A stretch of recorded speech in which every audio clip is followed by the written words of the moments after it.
మా ప్రొద్దుటూరులో 3 సంవత్సరాల కిందట బస్టాండ్ మొదలుపెట్టినారు. అది ఇంకా అసంపూర్ణంగా ఉంది. దుర్భరమైనటువంటి పరిస్థితుల్లో ఉంది. ప్రజలు బస్సులు ఎక్కాలంటే చాలా ఇబ్బంది పడుతున్నారు.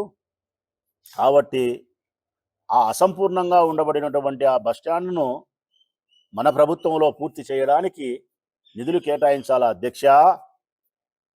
ఇది మన పెద్ద ఆయన మాట్లాడిన మాటలు. ప్రజలు మీరేమనుకుంటారు?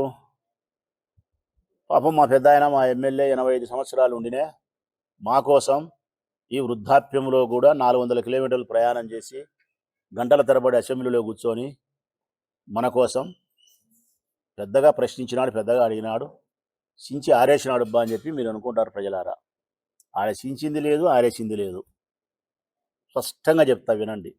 మళ్ళీ నేను చెప్పినది అబద్ధమైతే మళ్ళీ పెద్ద ఆయన మళ్ళీ ప్రెస్ మీట్ పెట్టి సమాధానం చెప్పచ్చు.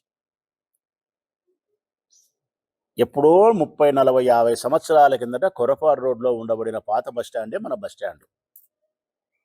దాని తర్వాత 40 ఏళ్ల కింద